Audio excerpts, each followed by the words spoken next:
현대 세계를 살고 있는 모든 국가들의 종교는 좀비 과학이라고 말해도 과언이 아니라고 저는 생각합니다. 좀비가 무엇입니까? 좀비란 걸어 다니는 시체를 말합니다. 그렇다면 좀비 과학이라는 표현은 이미 과학적으로 폐기되어 매장된 오류와 또 상징들이 아직도 이 과학 교실에서 출몰하고 있는 것을 비유하는 표현이라고 할 수 있습니다. 진화론의 대표적인 상징들이 사실 우리 아이들을 몰래 뒤따르는 바로 이 좀비 과학이라는 것입니다. 얼마 전 저는 중학생 제 막내 아이에게 이 다윈의 핀치새에 대한 이야기를 새삼스럽게 다시 한번 들었습니다. 제가 배울 때도 벌써 한 40년 가까이 된 그 이야기가 여전히 우리 아이들의 과학 시간에 들려지고 있다는 것이었습니다.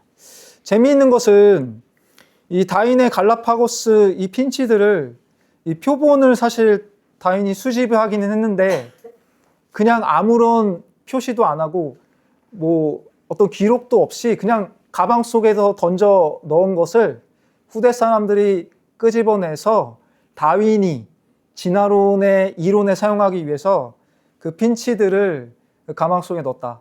그리고 그거를 연구한 결과 다윈의 핀치라는 그런 이름으로 신화처럼 지금까지도 알려지고 있다는 것입니다. 1970년대 생물학자 그랜트 부부는 한 핀치종을 이 갈라파고스에서 중간 땅 핀치를 매우 자세히 연구하기 시작했습니다. 그런데 1977년에 심한 가뭄들 때문에 이 새들의 85%가 죽게 되었어요.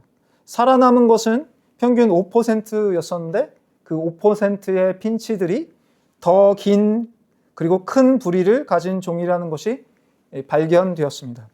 이것이 진화론의 자연 선택에 그래서 지금도 대표적인 사례로 알려지기 시작했고 여전히 우리 아이들 과학 교과서에 그런 교과서 핀치가 된 것이었습니다. 진화론자들은 먹이 공급이 변화가 이 핀치 개체군으로 하여금 수십 년 이내에 진화할 수 있도록 진화하게 만든 이 선택 압력을 가했다고 그렇게 결론을 지었습니다. 그러나 문제는 여러분들은 이런 걸 아시는지 모르겠지만 이 가뭄이 끝난 후에가 문제예요. 가뭄이 끝난 이후에 핀치새들이 어떻게 변했는지 여러분들 아세요? 놀랍게도 다 정상으로 돌아갔습니다. 새들의 부리가 다 정상으로 이제 돌아가서 이렇게 그 정상적인 그런 핀치 새들끼리 이 교배를 하기 시작했어요. 원래는 진화론에 따르면 이종 간에는 교배가 안 돼요. 그런데 이 진화가 되었다고 주장했던 그런 모든 것이 사실은 무의로 사실 돌아가게 된 것입니다. 진화론에서 주장하는 새로운 종의 탄생은 없었던 것이죠. 더 놀라운 것은 정상으로 돌아간 변화에 대해서는 과학 교과서에서는 단 한 줄도, 단 한 마디도 기록되지 않는다는 것입니다. 아직까지도 수백 년이 지금 한 거의 200년 가까이 가고 있는데도 한마디도 그런 이야기는 기록되지 않습니다. 다윈의 핀치라는 좀비는 그렇게 아직도 우리 아이들의 교실에서 출몰하고 있는 것입니다. 더 충격적인 것은 좀비가 교실에만 출몰하지 않는다는 것입니다. 좀비 과학은 교회에도 소리 없이 기어다니기 시작했습니다. 유신 진화론자인 제임스 오원은 기독교와 진화를 결합하려는 시도를 했던 첫 번째 인물이라고 할 수 있습니다. 그는 스코틀랜드 장로교 목사이자 교회사 교수였습니다. 그러니까 신자라고 이야기하던 사람이었습니다. 그는 이 다윈의 진화론이 발표되자 이 진화론이 충분히 성경적 입장과 조화를 이룰 수 있다고 그렇게 믿게 되었습니다. 그는 어떤 개체가 지적 설계자에 의해서 설계되었다는 이론을 그래서 거부했습니다. 오원은 눈을 예로 들었습니다. 그는 눈이 가진 정교함이 어떠한 지적 존재에 의해서 정교하게 그렇게 디자인된 것이 아니라고 주장하기 시작했습니다. 눈은 내부적으로 다양한 환경에서 스스로의 생존 투쟁을 통해 얻어낸 이점들이 점진적으로 축적이 되어서 그렇게 구성이 되었다고 설명하기 시작했던 것입니다. 이게 진화론을 등에 업은 그런 방식의 유신 진화론이라고 할 수 있습니다. 오늘날 진화를 물질적인 영역을 넘어 그래서 관념적인 영역으로까지 확장하고자 했던 시도는 이 제임스 오뿐만이 아니었습니다. 이후에도 계속해서 그런 사람들이 등장하기 시작했습니다. 특히 리차드 도킨스의 견해에서도 이것을 찾아볼 수 있는데, 도킨스는 진화의 핵심 키워드를 유전자로 이해하면서 유전자는 자체적으로 생존과 진화에 대한 본능을 가지고 있다고 그렇게 주장하고 생각하기 시작했습니다. 여러분들도 유전자를 그래서 굉장히 중요하게 여기지 않습니까? 많은 사람들이 그래서 유전자 하면서 뭐 우리 아이들이 유전자가 이렇게 서로 교환이 되고 그래서 점점 유전자에 의해서 이루어지고 있다. 뭐 이런 식으로 생각하고 있습니다. 특별히 그는 문화, 종교, 정치, 인간의 감정 영역도 이러한 유전자의 생존 본능에 의해서 발전한다고 설명하기 시작했습니다. 하지만 이게 정말 사실일까요? 인간의 감정, 생각, 종교, 도덕 이런 것들이 유전자적인 작용에 의해서 그렇게 진화되고 발전한 것일까요? 헤르만 바빙크는 이런 자연과학의 근원적인 한계점에 대해서 명백히 선을 긋고 있습니다. 들어보세요. 자연과학은 항상 자연에서 출발하여 자연을 주어진 것으로 수용하기에 그 뒤에 놓여있는 것까지 꿰뚫지 못한다. 그렇게 하는 순간 그것은 더 이상 자연과학이 아니라 형이상학이 되고 만다. 하지만 유물론은 자신에게 충실하지 않고 개념 자체에 담겨있지 않고 경험이 가르치지 않은 온갖 속성들을 곧바로 원자들에게 돌린다. 따라서 유물론은 정밀과학이 아니며 엄격한 과학적 연구의 결과가 아니라 모든 철학에 대한 부정 위에 세워진 하나의 철학이다. 유물론은 내적 모순을 겪는다. 유물론은 모든 절대적인 것을 부정하고 원자들을 절대적인 것으로 만든다. 유물론은 신의 존재를 부정하고 물질을 신격화한다. 쉽게 얘기해서 지금 이 과학, 좀비 과학이 과학인 척 한다는 거예요. 과학이 뭡니까? 사실들을, 증명 가능한 사실들을 가지고서 그것을 실험에 의해서 그렇게 증명해내는 학문 아니겠어요? 그런데 지금 진화론은 어떻습니까? 진화론은 과학이 아니에요. 더 이상. 이것은 철학이 되는 것이고 점점 종교로 바뀌어가고 있는 것입니다. 그 신격화되는 정도까지 가고 있다는 것을 바빙크는 확실히 우리에게 분명히 그것을 보여주고 있습니다. 우리는 오늘도 창세기라는 전쟁터에서 어떻게 하나님께 충성해야 할지를 그래서 결정해야 할 것입니다. 이곳이 가장 전투가 치열하게 벌어지는 곳이기 때문에 이 치열한 전투 속에서 우리가 하나님의 군사로서 여기서 승리를 해야 하는 것입니다. 그러므로 오늘 설교의 본론에 들어가기 전에 루터의 말은 굉장히 시의적절할 것 같습니다. 제가 루터의 말을 읽고 이 서론을 이제 마치겠습니다. 내가 하나님의 진리의 모든 부분을 가장 큰 목소리로 고백하며 가장 분명하게 강론할지라도 그 순간에 세상과 마귀가 공격하고 있는 바로 그 작은 요점을 빼놓는다면 내가 아무리 담대하게 기독교를 고백하더라도 그것은 그리스도를 고백하는 것이 아니다. 군인의 충성심은 전투가 치열한 곳에서 입증된다. 만일 그 한 지점에서 주춤한다면 모든 전장에서 굳건히 버티는 것은 그에게 그저 패주와 수치일 뿐이다. 그러니까 우리가 진정한 하나님의 군인이라면 그 충성심은 바로 이 가장 전투가 치열해지고 있는 이 창세기에서 이루어져야 한다는 것입니다. 그리고 입증돼야 한다는 것입니다. 본론으로 들어가 보겠습니다. 오늘 두 번째 치열한 전쟁터는 창조의 6일에 관한 것입니다. 우선 2절도 1절만큼이나 논란의 중심이라는 것을 우리가 알면서 2절 말씀을 함께 읽겠습니다. 시작. 땅이 혼돈하고 하나님의 신은 한글 개역에서는 하나님의 신이 아니고 하나님의 영이라고 하고 하나님의 신이라고 그렇게 번역할 수도 있을 것입니다. 주권자이시자 창조주 하나님께서 이 창조하신 땅에 관한 이제 2절이 이 땅의 상태에 대해서 지금 언급하고 그렇게 시작하고 있습니다. 첫 이슈는 혼돈하고 공허하며 라는 시적인 라임이 있는 단어입니다.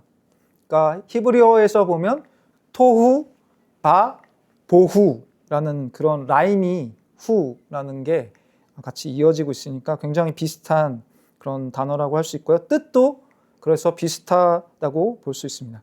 빅터 해밀턴은 토후는 우가리더 사막과 같은 것으로 보아도 무방하다고 말하고 그래서 두 명사를 사막과 황무지로 그렇게 번역하였습니다. 하지만 이 단어가 부정적인 것처럼 느껴지잖아요. 사막과 또 황무지라고 그렇게 번역한다면 그러나 그렇지 않습니다. 이사야서 45장 18절에서처럼 하나님께서 이 세상을 황폐하게 창조하시지 않았다고 말하는 것을 통해서 하나님의 선하신 창조와 지금 반하는 그런 방식이 아니라는 것을 알게 되는 것입니다. 사실 창세기 1장 1절과 이 6일 창조 사이에는 풀기 쉽지 않은 그런 문제가 도사리고 있습니다.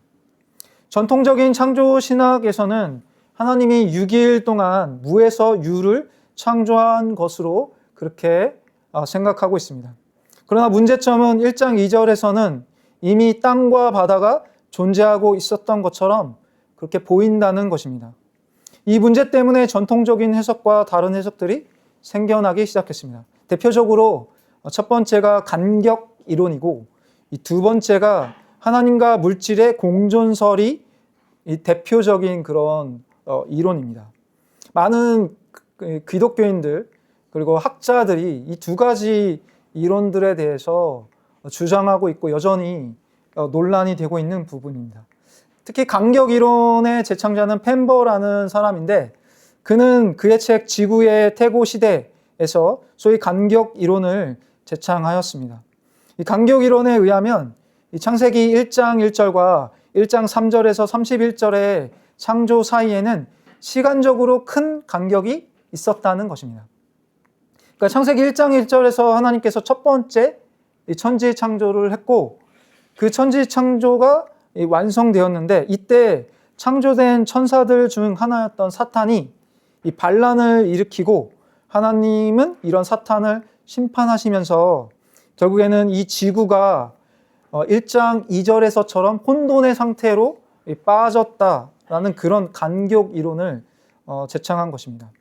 그러니까 하나님께서는 그러면 1장 3절에서 또 31절까지는 뭐를 하셨다는 거예요?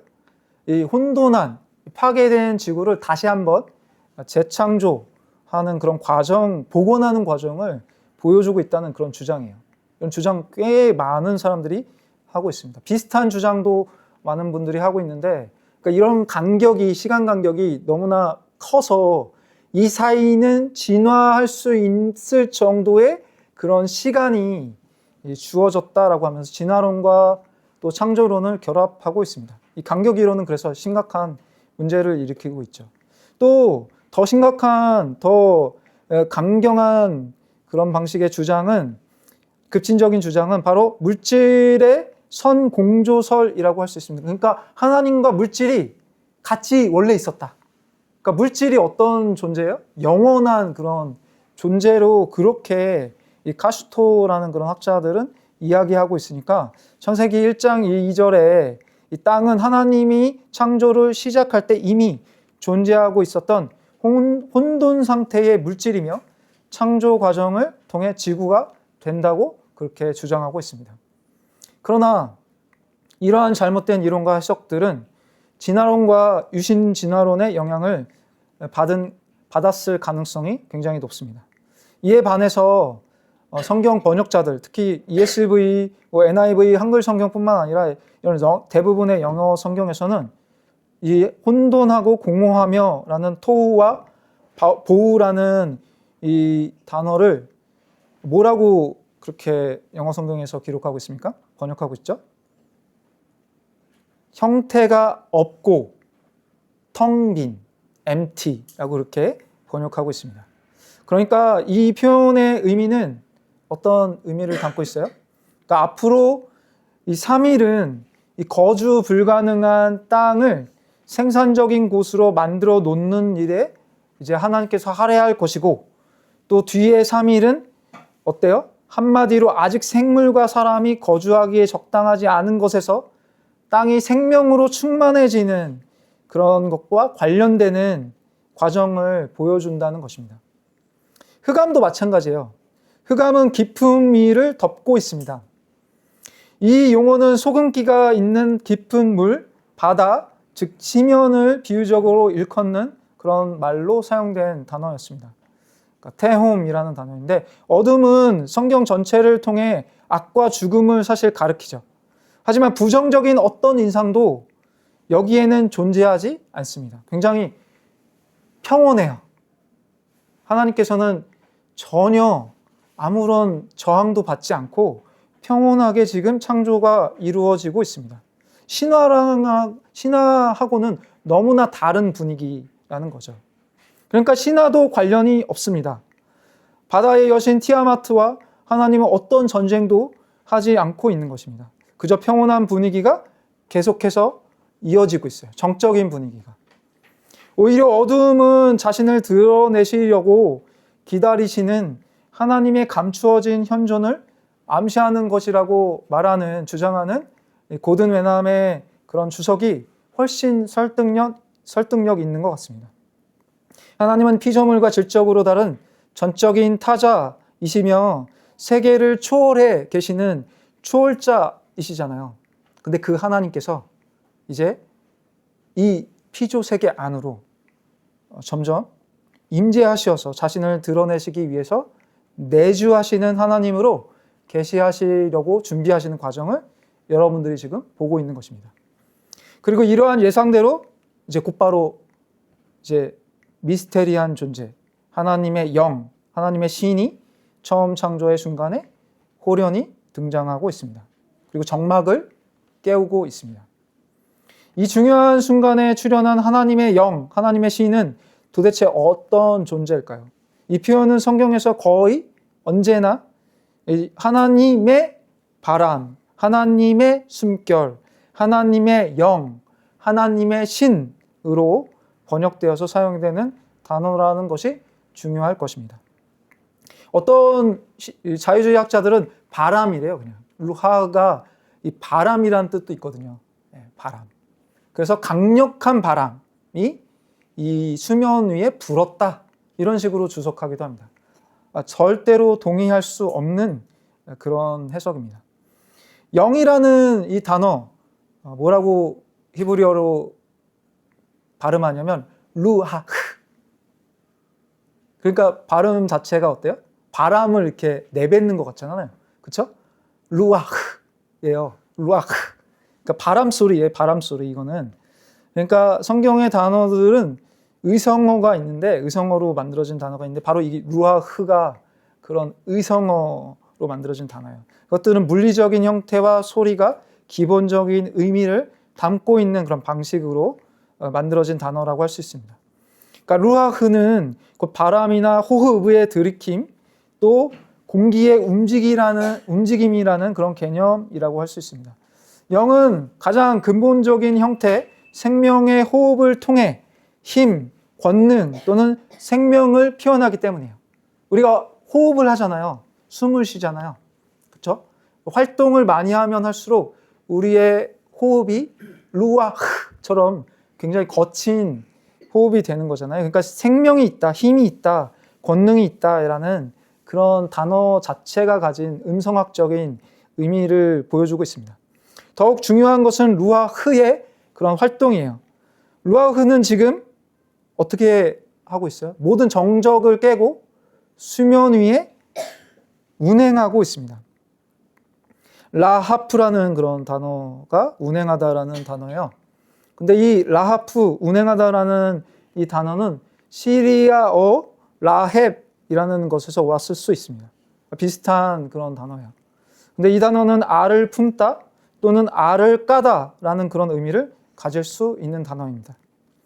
신명기 32장 11절에서는 딱 한 번, 그러니까 구약 성경에 지금 이 두 번 이 단어가 라하프라는 단어가 사용되는데 첫 번째가 창세기 바로 1장 2절에서 나오고 그 두 번째가 신명기 32장 11절에서 나타나고 있습니다.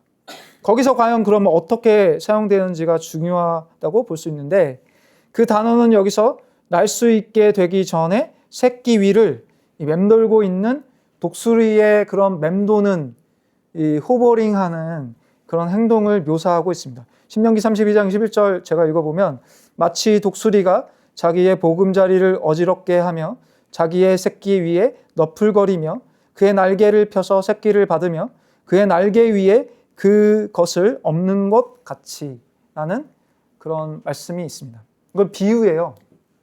하나님께서도 이 광야에서 이스라엘 백성들을 어떤 방식으로 인도하셨고 또 보호하시고 이스라엘 백성들을 그렇게 하늘 위에서 그렇게 나풀거리면서 보호하셨는지를 보여주는, 보존하셨는지를 보여주는 그런 독수리 비유라고 할 수 있습니다. 거기서 너풀거리며라는 단어가 바로 라하프라는 단어라고 성경이 그렇게 두 가지 단어를 같이 사용하고 있습니다.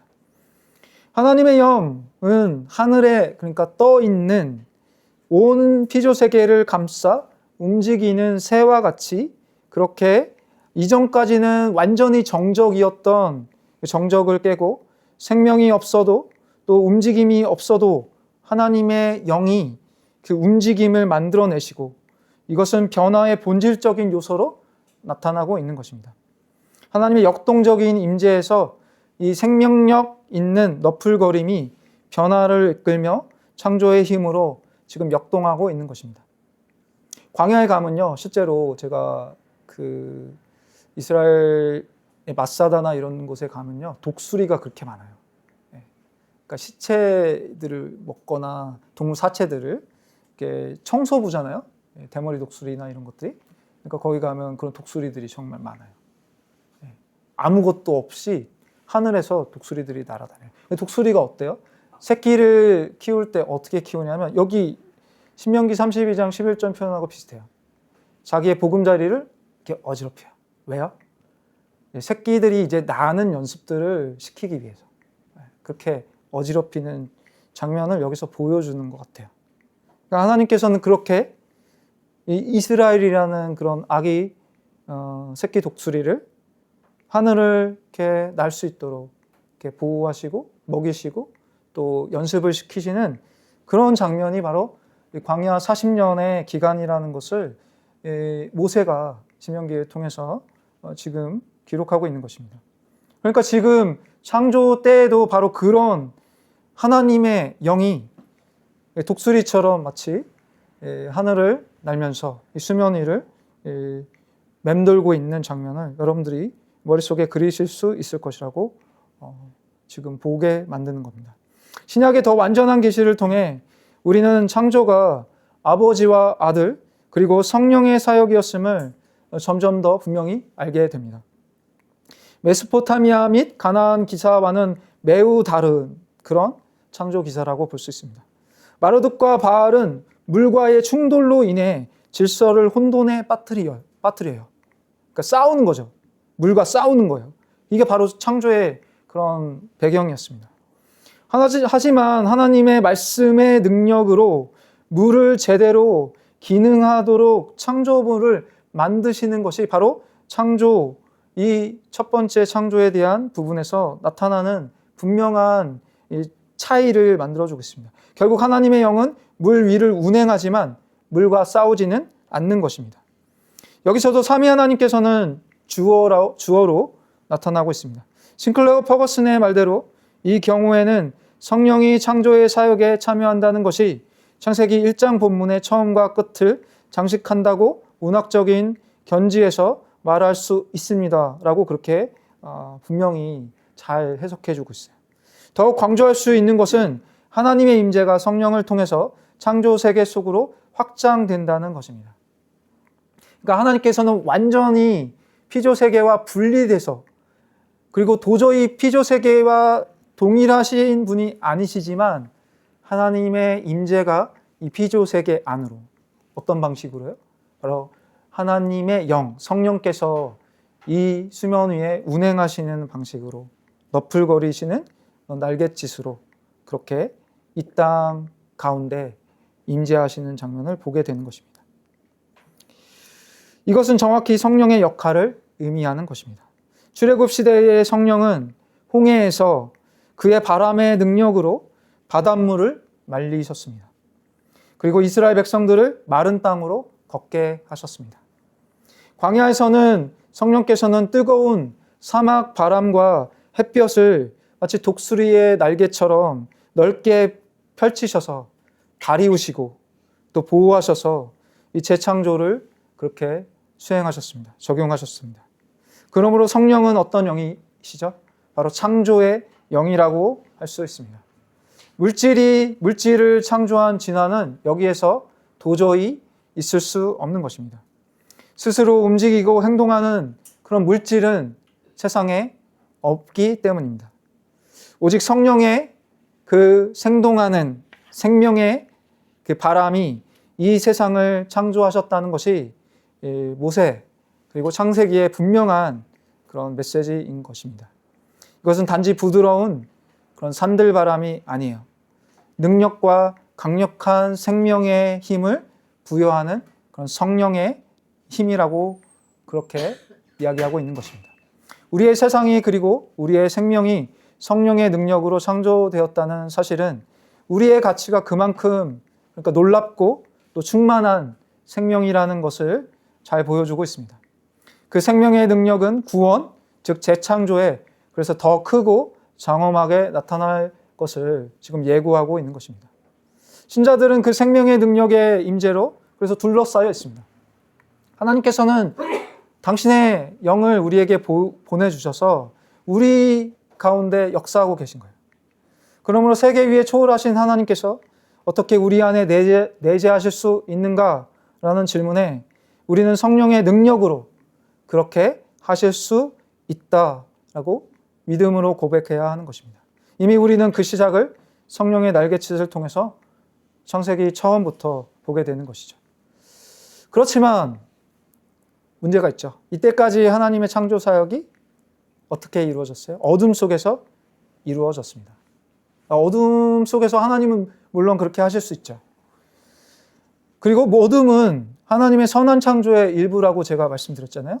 그러니까 주권자이신 여호와는 친히 말씀하시기를 나는 빛도 짓고 어둠도 창조했다라고 그렇게 이사야서 45장 7절에서 말씀하셨습니다. 그러니까 어둠이 나쁜 게 아니에요. 그렇지만 그것만 있으면 안 되죠. 어둠은 하나님의 창조의 시작에 불과했기 때문이에요. 하나님의 찬란한 능력과 영광을 드러내는 것은 이제 본격적으로 이제 빛의 창조에서부터 드러나기 시작할 것이었습니다. 3절에서 5절 말씀 같이 읽겠습니다. 시작. 하나님이 이르시되 빛이 있으라 하시니 빛이 있었고 빛이 하나님이 보시기에 좋았더라. 하나님이 빛과 어둠을 나누사 하나님이 빛을 낮이라 부르시고 어둠을 밤이라 부르시니라. 저녁이 되고 아침이 되니 이는 첫째 날이니라. 창조는 하나님의 첫 번째 행동으로 시작되었습니다. 그리고 곧바로 하나님께서는 말씀하십니다. 여기서 하나님이 이르시되 하나님의 말씀이 창세기 1장 3절에서 처음 사실 언급되는 것입니다. 그런데 하나님의 말씀이 칼빈이 지적한 것처럼 1절의 창조사역이 말씀 없이 일어났다는 그런 의미는 아니에요. 창조된 것은 하나도 말씀 없이 된 것은 없다라고 대부분의 우리 경건한 학자들은 그렇게 알고 있습니다. 바벤크도 그렇고 칼빈도 그렇고 다른 성경에서는 하나님의 말씀으로 모든 것이 창조됐다. 시편도 그렇고 그렇게 이야기하고 있습니다. 그래서 하나님이 말씀하시는 것은 단순한 소리가 아니라 그 말씀으로 세상을 창조하고 지탱할 정도로 큰 힘이다. 하나님이 말씀하시면 그대로 된다라고 헤르만 바빙크는 분명히 그 말씀의 능력, 그러니까 단지 우리가 말하는 그런 말 정도가 아니라 하나님의 말씀이 얼마나 강력한 신적인 말씀인지를 잘 표현해 주고 있습니다. 계속해서 하나님의 말씀하셔서 명령하시면 그대로 실행되는 간결한 공식이 그래서 계속해서 사용되고 있습니다. 여기서 그런 방식의 공식은 그러니까 하나님이 말씀하시면 그대로 되니라 이 공식이잖아요. 이것이 결국에는 신속성과 정확성을 잘 보여주고 있습니다. 그러니까 시간이 길게 늘어져서 마치 중간에 간격 이론처럼 어떤 시간이 끼어들 수 있도록 긴 시간이 끼어드는 그런 방식은 여기서 전혀 의도한 그런 표현이 아니에요. 그러니까 하나님은 넷째 날에 창조하신 빛의 그런 전달체들보다 먼저 빛을 창조하셨다는 그런 말이 될 것입니다. 빛이 있으라 하시니 빛이 있었다. 그러니까 일부 학자들은 뭐 총신에도 그런 구약학자들이 있는데요. 이것을 그러니까 빛이 있으라 했더니 태양이 그러니까 창조된 것으로 그렇게 첫째 날 태양이 창조된 것으로 그런 방식으로 이해하고 있습니다. 물론 그런 가능성도 뭐 배제할 수 없을지도 모르겠지만 이 구절에서는 그런 뉘앙스가 거의 전혀 없다고 저는 그렇게 믿고 있습니다. 그리고 많은 개혁파 정통신학자들은 그렇게 보고 있지 않습니다. 그러니까 빛이 그런 광명체가 없이도 그렇게 창조되었다는 그런 말이죠. 첫째 날에. 그러나 이 빛이 해와 달에 의존하지 않음이 분명한 것은 이것이 바로 역사적인 이야기이기 때문입니다.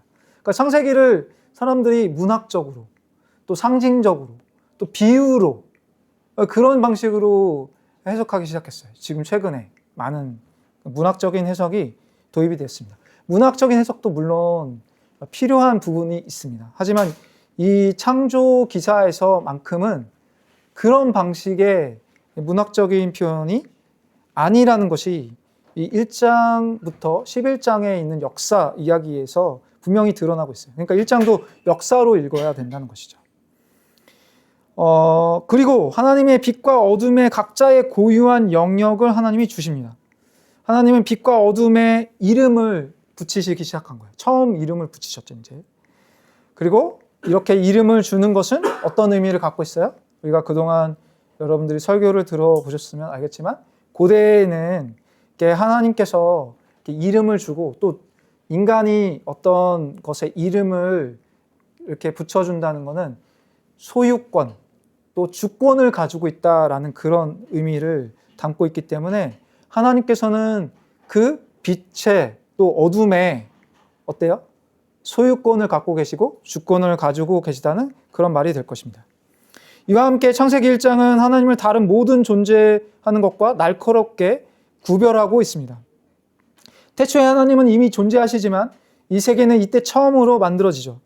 창세기 1장은 이 세계에는 하나님과 실질적으로 경쟁할 수 있는 존재가 없음을 지금 보여주고 있습니다. 고대 바빌로니아의 창조 신화인 에누마 엘리시에서는 창세기 신들과 다른 방식으로 이 창조를 그렇게 그리고 있습니다. 그러니까 신들과 싸움을 벌이고 있고 또 그 싸움의 결과로 이 경쟁의 결과로 결국에는 창조가 이루어졌다라고 말하고 있어요. 근데 어떤 경쟁자도 어떤 물질도 하나님과 비견할 수 없다는 것이 지금 첫째 날에 나온 이 빛의 창조에서 잘 보여주고 있습니다. 또 고대 세계에는 어때요? 흔히 해와 달이 숭배되었습니다. 특히 이집트에서 해를 숭배하는데 그 거의 최고의 신이잖아요. 최고의 신의 이름이 뭐예요? 여러분들 다 알고 있잖아요. 라 신이잖아요. 학자들은 레 신이라고도 그렇게 하는데 그러니까 태양 신이에요. 그래서 파라오, 이집트의 바로 같은 경우에는 태양 신의 아들이라고 상형 문자로 이렇게 기록해놔요. 그래서 거기 가면 상형 문자를 여러분들이 읽을 수 있는데 이렇게 동그라미가 있는데 그 태양 신 라를 의미하고 거기 밑에다가 오리를 그려놔요. 그 아들이란 뜻이에요. 그래서 태양 신의 아들 누구누구, 파라오 누구누구 이름이 써 있어요. 상형 문자로. 그러니까 그런 식으로 이 태양이나 달을 신으로 섬겼어요. 근데 지금 창세기에 이 빛의 창조에서 보면 여러분 어떻습니까? 전혀 그런 뉘앙스는 찾아볼 수 없습니다. 신에 도전하는, 하나님께 도전하는 그 어떤 그런 물질들도 광명체들도 여기에 없다는 거죠. 그리고 재밌는 것은 창세기에는 해와 달이라고 그렇게 부르지 않습니다. 해와 달이 아니라 뭐라고 불러요? 광명체. 왜 그렇게 부를까요? 바로 그들은 신이 아니라는 거예요. 이집트의 그런 신이 아니기 때문에 이름조차도 아예 빼버리고 광명체라고 그렇게 부르고 있습니다. 그러니까 이 빛과 어둠은 바로 그렇게 하나님의 말씀에 의해서 창조되었고 복종하는 피조물에 불과하다는 것입니다. 심지어 빛과 어둠은 광명체에 의해서 존재하는 것이 아니라 하나님의 말씀에 의해서 존재하고 있다라고 3절부터 5절은 분명히 우리에게 제시하고 있습니다. 이 놀라운 계시는 나머지 성경 전체에서도 너무나 중요한 신학적인 의미를 가지고 있습니다. 단순히 그것만 의미하는 것이 아니에요. 여기 사용된 동사가 너무 중요해요. 너무나 중요한데 뭐뭐라 하심에 그대로 되니라. 즉 히브리어에서는 이 동사가 같은 동사예요. 그러니까 예히 바 예히라는 그런 표현이에요. 하야 동사, 그러니까 비동사예요. 비동사. 존재한다라는 그런 동사도 되고 become, 되다라는 그런 동사도 되는데 예히, 바 예히라는 동사를 사용하는데 이 동사가 나중에 출애굽기 3장의 모세에게도 사용됩니다. 모세가 떨기나무에서 하나님을 만나죠. 그리고 거기에서 하나님의 이름을 가르쳐 달라고 그렇게 얘기합니다. 그러니까 하나님께서 자기의 이름을 뭐라고 가르쳐 주세요? 나는 스스로 있는 자니라. 바로 이 단어, 하야 동사를 사용한 두 단어를 그렇게 사용해서 명사가 없어요. 예흐예, 아쉐르, 예흐예. 그러니까 예흐예라는 게 여기 예히라는 그 동사에 변형된 미완료형이에요. 그러니까 하나님께서 거룩하신 이름과 관련돼서 나는 스스로 있는 자이다, 나는 나이다 라는 그런 표현을 이미 빛의 창조에서도 그 출발을 보여주고 있는 것입니다. 이것은 중요한 언어 유희를 그래서 암시하는 것이죠. 이런 방식으로 하나님께서는 이스라 예히라고 말씀하시고 바 예히 그대로 되었다라고 표현하고 있습니다. 하나님 존재에서부터 모든 게 출발하고 있다라는 표현인 것이죠. 첫 번째 독자 이스라엘 백성들은 그래서 이 말씀을 과연 어떻게 받아들였을까요? 그들은 출애굽 당시에 애굽에서 경험한 아마 9번째 이 재앙을 떠올렸을 것입니다. 이게 재앙이기도 하고 표적이기도 해요. 출애굽기 10장 21절에서 23절에 그 부분이 나오는데 여호와께서 모세에게 이르시되 하늘을 향하여 내 손을 내밀어 애굽 땅 위에 흑암이 있게 하라. 곧 더듬을 만한 흑암이니라. 모세가 하늘을 향하여 손을 내밀매 캄캄한 흑암이 3일 동안 애굽 온 땅에 있어서 그동안은 사람들이 서로 볼 수 없으며 자기 처소에서 일어나는 자가 없으되 온 이스라엘 자손들이 거주하는 곳에는 빛이 있었더라. 그러니까 완전한 흑암 속에서 이 이집트의 이 라신이 죽은 거예요. 그런데 하나님께서는 이스라엘 백성들 가운데는 어때요? 태양이 없는데도 빛이 있었대요. 그러니까 이스라엘 백성들은 바로 그 하나님의 놀라우신 그 빛이, 태양이 없어도 빛나는 그 빛이 이스라엘 백성들과 함께 있었다는 것을 이 창세기의 기사를 통해서 알게 되었을 것입니다. 이스라엘은 창세기 가운데 여호와의 말씀이 맨 처음 창조 가운데 나타나신 모든 것을 만드신 능력의 말씀인 것을 그래서 배울 수 있었습니다.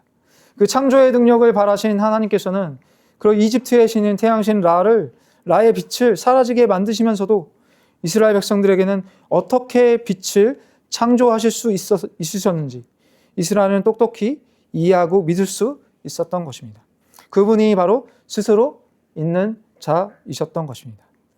왜 창조 기간이 7일인 것일까요? 또 창세기 1장이 왜 7일 방식으로 7, 6 패턴으로 그렇게 피조세계의 창조의 구조를 설명하고 있을까요?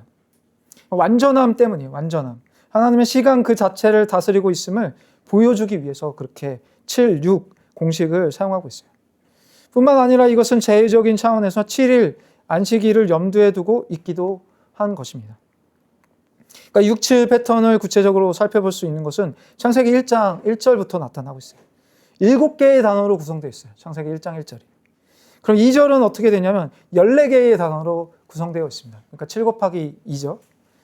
기동현 교수가 그런 식으로 해설하고 있어요.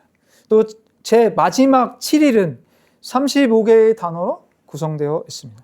그러니까 7, 5, 35 이런 식으로 단어의 수를 모세가 맞춘 것도 결코 우연이 아니라 의도적인 구성인 것이죠. 하나님께서 그렇게 완전한 창조, 하나님의 놀라우신 능력의 창조를 보여주는 그런 숫자라고 할 수 있습니다. 그런 의미에서 하나님께서 창조하신 첫째 날의 빛은 어떤 것이에요? 완전히 좋은 것이었습니다. 그러니까 불완전하거나 악하거나 우연에 의한 그 어떤 여지도 없이 빛은 선한 것이었습니다. 그래서 하나님은 그렇게 표현하고 있죠. 빛이 하나님이 보시기에 좋았더라. 좋았다. 토브라는 단어를 사용하고 있습니다.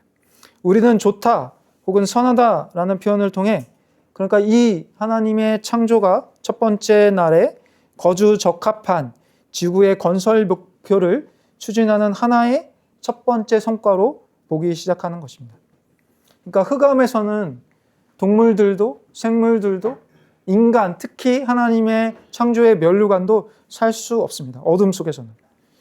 물론 밤이라는 것이 필요하지 않은 것은 아니지만 낮에 의해서 그 한계가 정해져야지만 지구의 거주민들을 이 빛과 어둠이 섬길 수 있는 것입니다. 또한 분리도 중요해요. 분리도 시작되고 있어요.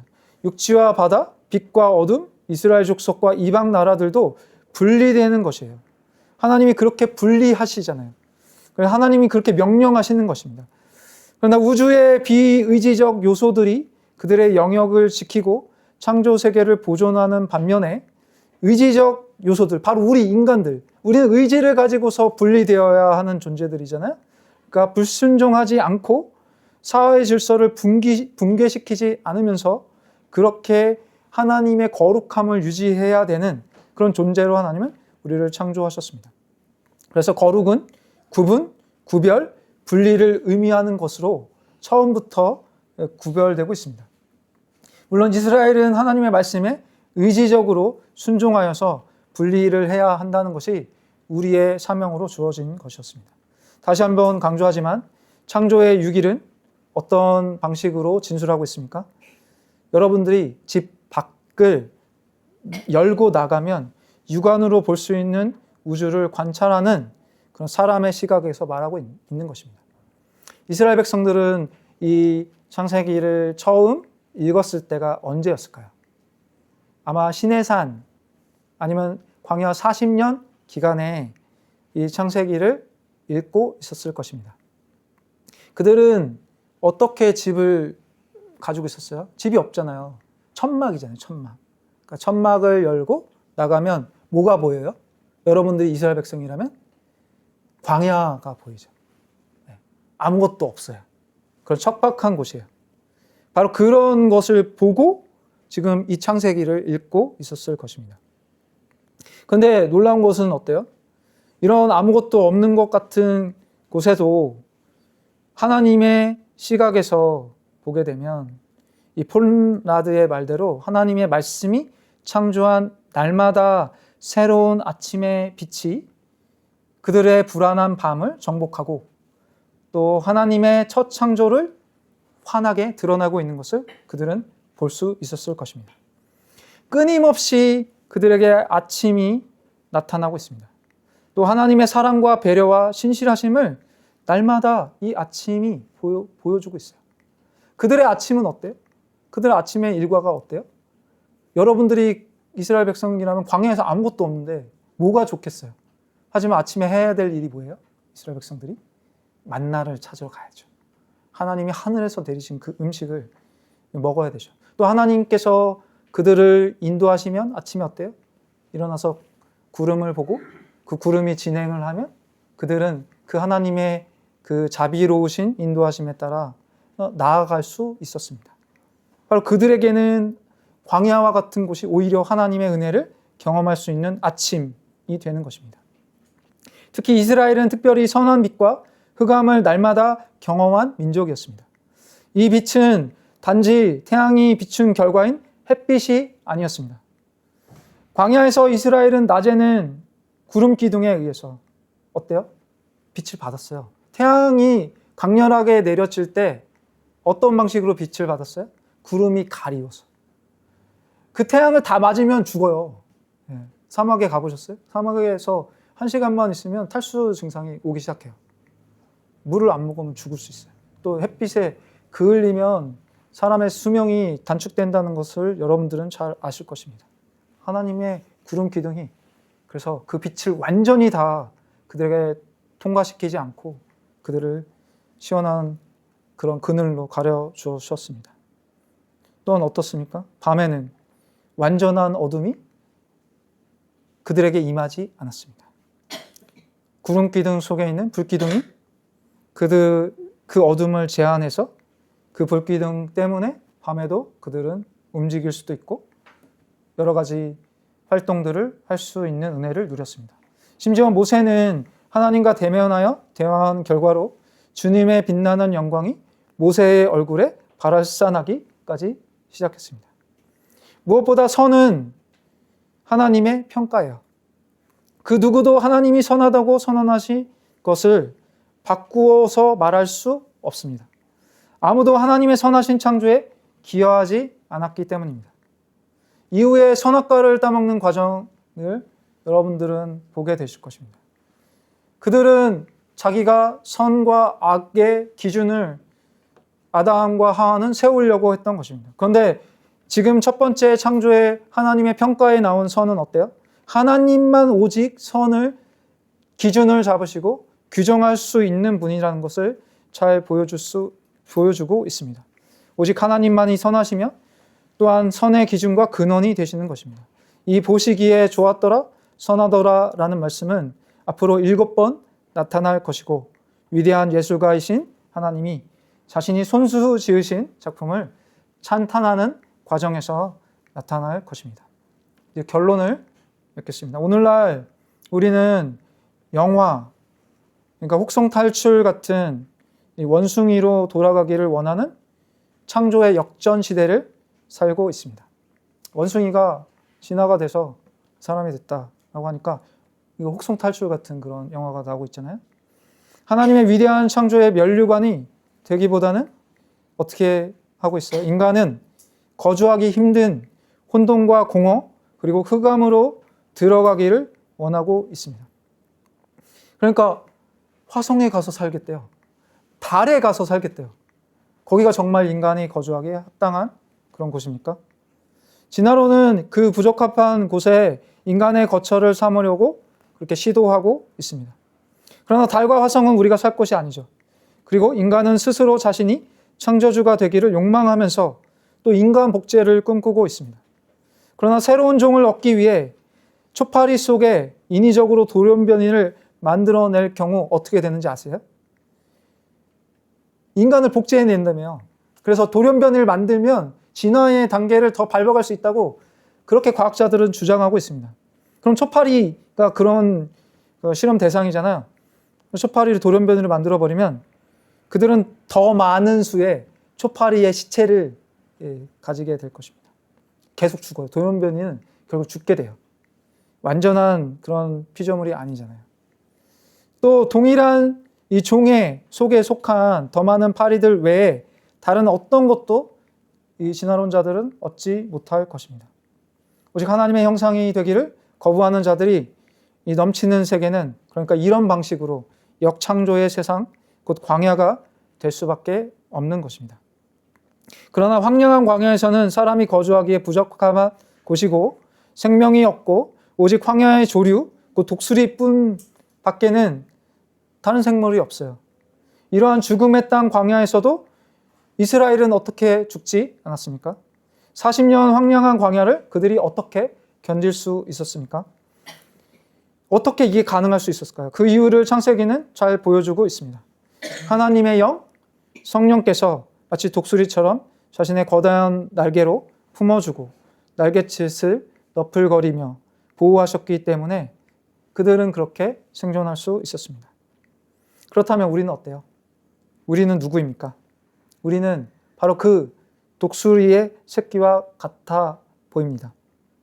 그래서 광야는 더 이상 죽음과 흑암의 땅이 아니라 이스라엘의 집이 될 수 있었습니다. 우리도 그런 광야를 살고 있어요. 지금 진화론과 같은 그런 황폐한 세상을 꿈꾸는 그런 시대를 우리는 살고 있습니다. 그런데 우리는 누구예요? 독수리 새끼잖아요. 하나님이 그렇게 맴도시는, 우리를 그렇게 일으키셔서 하늘을 날 수 있도록, 하늘을 바라볼 수 있도록 하시는 그런 존재들이에요. 그래서 하나님께서는 그렇게 혹독한 무의 땅에서 독수리처럼 날개를 펴고 하늘을 향할 수 있도록 우리를 훈련시키고 있는 것입니다. 하지만 이스라엘은 날개를 펴고 하늘을 날기는커녕 어떻게 됐어요? 땅에 곤두박질 쳤고 결국에 바벨론의 포로에 그런 무덤까지 끌려 내려갔습니다. 약속의 땅은 다시 한번 혼돈 그리고 공허, 흑암이 들이었던 것입니다. 이것은 역출애굽이며 역창조였습니다. 그러나 하나님의 말씀은 어떻습니까? 이런 창조의 능력의 자체이셨습니다. 창세기에 나온 그 창조는 결코 그래서 무의로 돌아갈 수 있는 것이 아니었습니다. 이미 창조의 시간에 성부와 성자와 성령의 창조는 합력하여 선을 이루는 장면을 우리는 보았습니다. 따라서 창조는 무의로 돌아가지 않을 것이고 하나님의 말씀은 구원이라는 재창조 사역을 통해서 놀랍게 또 거룩하게 구별하셔서 그렇게 진행되고 완성될 것이었습니다. 그래서 말씀의 육화이신 그리스도께서는 놀랍게 그 창조의 완성을 성취하시기 위해서 성육신하셨던 것입니다. 그러므로 창조의 첫날은 구속의 첫째 날의 서막에 불과한 것이었습니다. 예수님께서는 광야에서 요단강 물에서 세례 요한에게서 세례를 받으실 때 이 첫째 날의 광경을 재현하시고 완성하셨습니다. 구원, 곧 재창조의 첫 번째 날이 그렇게 시작된 것입니다. 그리스도의 공생애가 그렇게 시작되었습니다. 달라진 그림은 하늘이 열리고 하나님의 성령이 광야의 독수리가 아닌 샬롬의 비둘기처럼 예수께 내려오셨다는 것입니다. 그리고 하늘에서 말씀이 있었습니다. 마태복음 3장 16절, 17절의 그 말씀을 우리에게 들려주고 있습니다. 예수께서 세례를 받으시고 곧 물에서 올라오실새 하늘이 열리고 하나님의 성령이 비둘기같이 내려 자기 위에 임하심을 보시더니 하늘로부터 소리가 있어 말씀하시되 이는 내 사랑하는 아들이요 내 기뻐하는 자라 하시니라. 변화산에서는 창조의 세계를 환하게 비추었던 빛, 흑암에서 이스라엘을 비추었던 빛, 모세의 얼굴에서 빛나던 빛이 그리스도의 얼굴에서 빛나고 있었습니다. 마태복음 17장 2절에서는 그들 앞에서 변형되사 그 얼굴이 해같이 빛나며 옷이 빛과 같이 휘어졌더라. 그리고 얼마 후 해가 한참 동안 빛을 잃어버리는 사건이 있었습니다. 그 광명하게 빛나던 세상의 빛이신 그리스도께서 십자가에 달리셔서 죽으셨기 때문에 태양마저도 빛을 잃었던 것입니다. 그러나 이것은 역출애굽, 역창조가 아니라 새 창조의 아침을 위한 어둠이었습니다. 저녁이 되고 아침이 되면 새로운 날이 밝아오는 것처럼 의의 태양은 사라질 수 있는 빛이 아니었던 것입니다. 부활의 여명이 동터올 때쯤에 그리스도께서는 빛이 있으라 명령하신 것이 아니라 스스로 빛이 되셔서 믿는 자들의 구원을 밝히셨던 것입니다.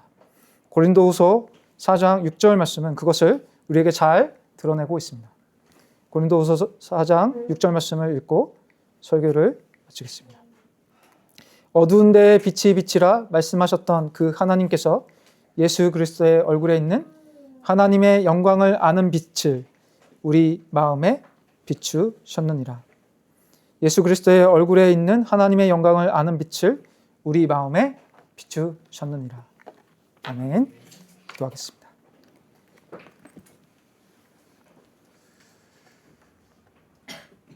혼돈과 공허와 흑암으로 둘러싼 광야에서 이스라엘 백성들은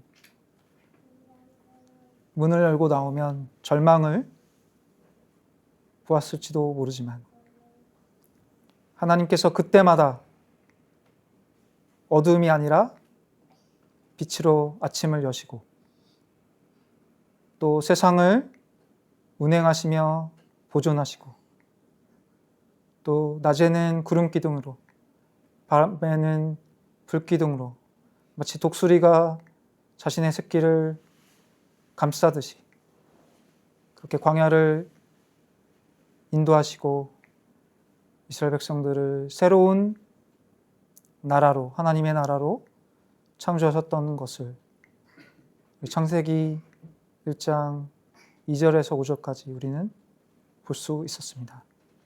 여전히 우리 시대는 광야에 있는 것 같고 하나님께서는 보이지 않는 것 같고 또 진화론에 의해서 이 땅은 황폐화되고 있는 것 같지만 하나님께서는 그 창조의 역사를 보존하시고 또 완성으로 그 재창조의 역사를 구속하신다는 것을 그리스도께서 자신의 사역으로 보여주셨사오니 우리 신자들은 이것을 굳게 믿고 아무리 우리가 사망의 음침한 골짜기에 있을지라도 주님께서 빛으로 또 수면의 운행하심으로 우리와 함께 임재하신다는 것을 굳게 믿음으로 참된 소망을 가지고 하나님을 예배하며 그분께 모든 영광을 돌리는 하나님의 백성들 다 될 수 있도록 주님께서 붙들어 주시옵소서. 그리스도의 얼굴 안에 있는 얼굴에서 비치는 그 광명한 빛이 우리가 다시 주님을 배울 날에 더욱 우리에게 환하게 비출 것을 굳게 믿사오며 주 예수 그리스도의 이름으로 기도드립니다. 아멘.